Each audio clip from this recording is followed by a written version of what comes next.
আসসালামু আলাইকুম। আজকের বাংলা নিউজে সবাইকে জানাচ্ছি স্বাগতম। শুরুতে জানাচ্ছি বিশ্বের আলোচিত খবরের শিরোনাম।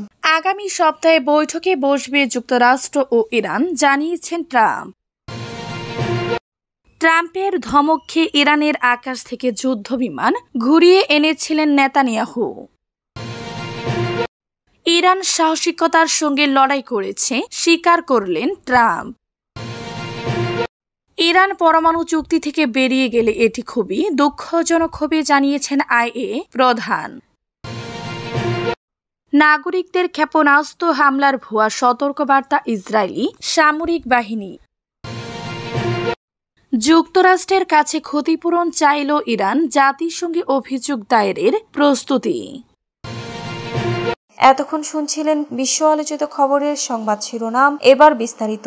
আমাদের খবরটি যদি ভালো লেগে থাকে অবশ্যই লাইক, কমেন্ট, শেয়ার করতে ভুলবেন না।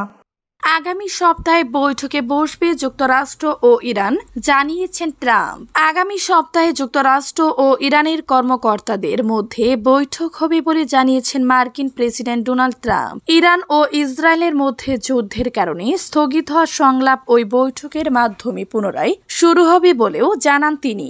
বুধবার নেটো সম্মেলনে নেদারল্যান্ডসে এক সংবাদ সম্মেলনে ট্রাম্প এই কথা বলেন। তিনি বলেন, আমি আপনাদের বলছি, আপনারা আগামী সপ্তাহে ইরানের সঙ্গে কথা বলবো।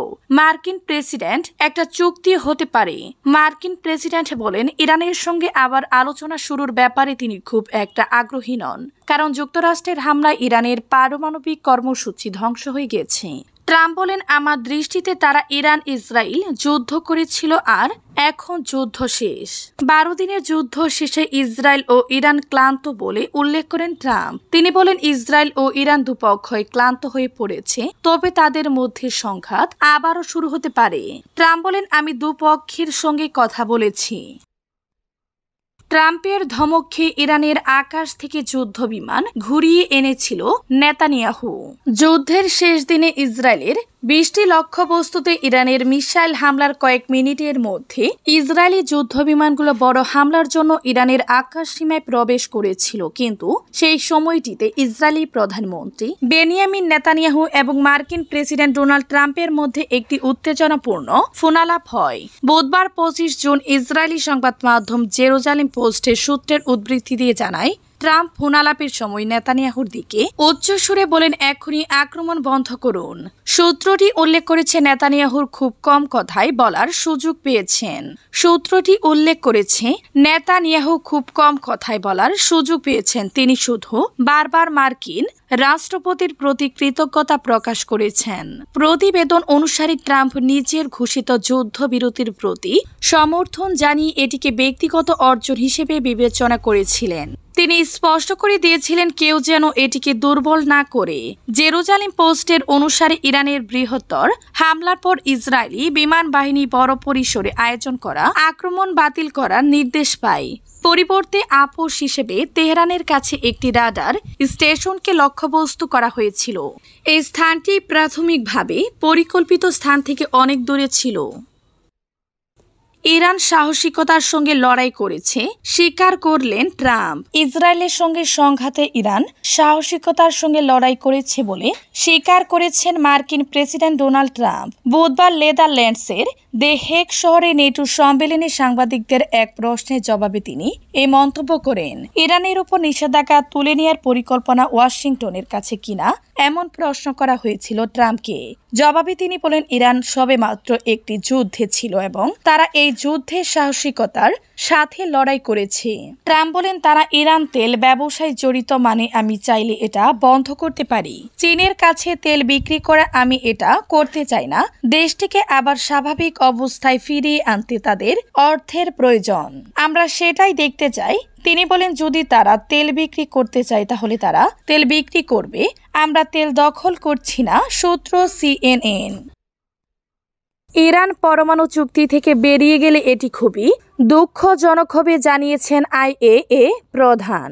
পারমাণবিক অস্ত্র বিস্তার রোধ চুক্তি এনপিটি থেকে ইরানের সরে আসা খুবই দুঃখজনক হবে বলে মন্তব্য করেছেন আন্তর্জাতিক আণবিক শক্তি সংস্থার আইএএ রাফায়েল গ্রোসি। আনাদোলোর প্রতিবেদন অনুসারে গ্রোসি বলেছেন, এটি অবশ্যই খুবই দুঃখজনক হবে। আমি আশা করি এটি এমন হবে না। অস্ট্রিয়া নিরাপত্তা মন্ত্রিসভার বৈঠকের পর এক যৌথ সংবাদ সম্মেলনে ইরানের এনপিটি থেকে প্রত্যাহার সম্পর্কে আইএএ প্রধান এই মন্তব্য করলেন। তিনি উল্লেখ করেন, এটি বিচ্ছিন্নতা সৃষ্টি করতে পারে এবং এনপিটি কাঠামোতে গুরুতর ক্ষয় উন্মোচন করতে পারে।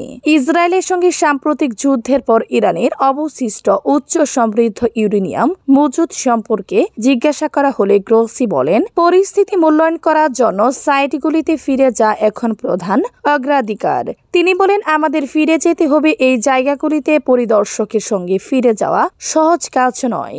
আমার ধারণা হলো যত তাড়াতাড়ি সম্ভব তাদের সঙ্গে যোগাযোগ করার চেষ্টা করতে হবে। নাগরিকদের ক্ষেপণাস্ত্র হামলার ভুয়া সতর্কবার্তা ইসরায়েলি সামরিক বাহিনীর। ইসরায়েলের সামরিক বাহিনী দেশটির নাগরিকদের মোবাইলে ক্ষেপণাস্ত্র হামলার ভুয়া সতর্কবার্তা পাঠিয়েছে বলে জানিয়েছে দেশটির সংবাদ মাধ্যম আরুতুজ সেভা। আজ বুধবার 25 জুন ভুলবশত ওই বার্তা পাঠানো হয় বলে জানিয়েছে সামরিক বাহিনী। আল জাজিরার খবরে এ কথা জানানো হয়। সামরিক বাহিনী জানিয়েছে, অভ্যন্তরীণ সিস্টেম পরীক্ষা চলাকালে একটি কারিগরি ত্রুটির কারণে ভুলবশত এই বার্তা নাগরিকদের কাছে পাঠানো হয়। সামরিক বাহিনী বলেছে, কোনো ধরনের নিরাপত্তাজনিত সমস্যা ঘটেনি। ভুলবশত নাগরিকদের কাছে সতর্ক বার্তা পাঠানোর বিষয়টি তদন্ত করে দেখা হচ্ছে। এদিকে 13 জন ইরান ইসরায়েলের মধ্যে সংঘাত শুরুর পর থেকে এই তহবিল থেকে ক্ষতিপূরণ চেয়ে মোট 38,700টি আবেদন জমা পড়েছে। ইরানের ক্ষেপণাস্ত্রের আঘাতে ঘরবাড়ি ভবন ক্ষতিগ্রস্ত হওয়ায় ক্ষতিপূরণ চেয়ে আবেদন জমা পড়েছে 30,809টি। এছাড়া 3,713টি আবেদন জমা পড়েছে যানবাহনের ক্ষয়ক্ষতি হওয়ার কারণে। যন্ত্রপাতি আর অন্যান্য জিনিস ক্ষতিগ্রস্ত হওয়ার কারণে ক্ষতিপূরণ চেয়ে আবেদন জমা পড়েছে 4,085টি। যুক্তরাষ্ট্রের কাছে ক্ষতিপূরণ চাইল ইরান, জাতিসংঘে অভিযোগ দায়েরের প্রস্তুতি। বোমা ফেলে ইরানের স্থাপনাগুলো ক্ষতি করার জন্য যুক্তরাষ্ট্রের বিরুদ্ধে জাতিসংঘ অভিযোগ দায়ের করার প্রস্তুতি নিচ্ছে তেহরান। ইরানের উপ পররাষ্ট্রমন্ত্রী সাইদ খাতিব জাহেদ আল মায়াদিন টিভিকে দেয়া এক সাক্ষাৎকারে বলেন, ইরানকে পারমাণবিক স্থাপনায় হওয়া ক্ষতিপূরণ ওয়াশিংটনকে দিতে হবে। গত 13 জুন ভোরে ইসরায়েল ইরানের বিরুদ্ধে বিমান হামলা চালিয়ে আগ্রাসন অভিযান শুরু করে 24 ঘন্টারও কম সময়ের মধ্যে ইরান প্রতিশোধ নেয়। এরপর ইসরায়েলি হামলার জবাবে পাল্টা হামলা চালায় ইরান। 22 জুন ভোরে মার্কিন বোমারু বিমানগুলো 3টি ইরানি পারমাণবিক স্থাপনায় আক্রমণ করে। পরের দিন সন্ধ্যায় তেহরান কাতারে অবস্থিত এই অঞ্চলের বৃহত্তম মার্কিন সামরিক বিমান ঘাঁটি আল উদেইদে ক্ষেপণাস্ত্র হামলা চালায়। এরপর 24 জুন ট্রাম্প ঘোষণা করেন ইসরায়েল এবং ইরান যুদ্ধবিরতিতে সম্মত হয়েছে। ইসরায়েল ঘোষণা করে তারা মার্কিন প্রস্তাবে রাজি। পরিবর্তে তেহরান জানায় তারা তেল আবিবকে আগ্রাসন বন্ধ করতে বাধ্য করে বিজয় অর্জন করছে। সাইদ খাতিব জাহেদ বলেন, 24 জুন কার্যকর হওয়া যুদ্ধবিরতি যুদ্ধ বন্ধ করে দিয়েছে।